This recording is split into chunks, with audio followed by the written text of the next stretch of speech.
Πρόσφατα ανεβάσαμε ένα βιντεάκι. Ένα βιντεάκι στο οποίο αναφερόμουν στο πώς θεωρώ ότι οι κονσόλες αυτοκτονούν λόγω των αυξημένων τιμών τους.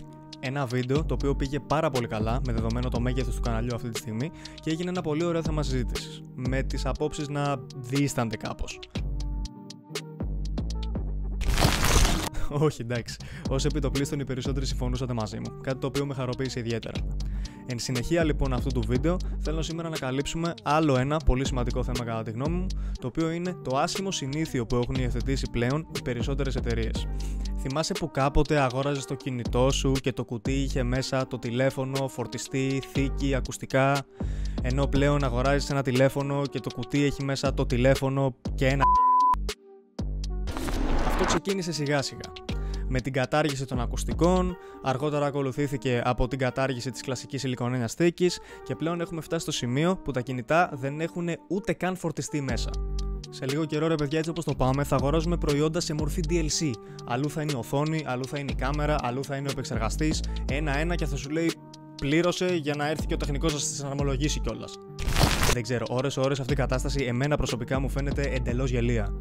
Και αυτό εννοείται ότι δεν περιορίζεται μόνο στις εταιρείες παραγωγής κινητών τηλεφώνων, αντιθέτως οι περισσότερες τεχνολογικές εταιρείες τείνουν να υιοθετούν αυτή την τακτική. Το ηχείο σου κάποτε είχε μέσα καλώδιο φόρτισης. Πλέον δεν έχει.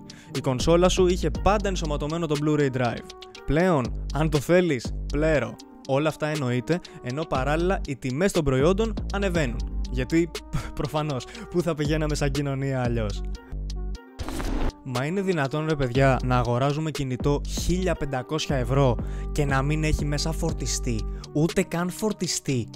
Μα τώρα θα μου πεις, εννοείται, αν ο άλλος πάει και δίνει 1,5 χιλιάρικο για το κινητό, δεν νομίζω να σκαλώσει ιδιαίτερα στα 50 ευρώ που κοστίζει ο φορτιστής. Οπότε ποιος ο λόγος να το συμπεριλάβουν οι εταιρείες? Και κάπου εδώ θέλω απλά να πω ότι δεν σημαίνει ότι με αυτή μου την άποψη θεωρώ ότι οι εταιρείες που το κάνουν αυτό δεν έχουν ποιοτικά προϊόντα.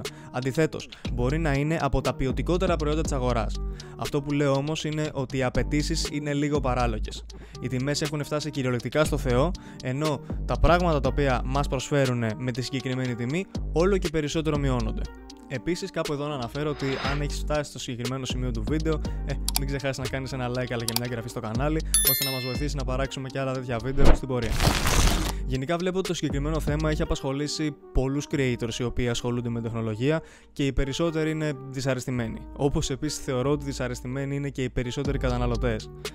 Οπότε ήταν ένα θέμα το οποίο ενδιέφερε και εμάς να καλύψουμε, διότι πραγματικά δεν ξέρω μέχρι πού μπορεί να φτάσει αυτή η κατάσταση. Πες μας λοιπόν και στα σχόλια τι πιστεύεις για το συγκεκριμένο θέμα και μέχρι πού θεωρείς ότι μπορεί να φτάσει αυτή η κατάσταση.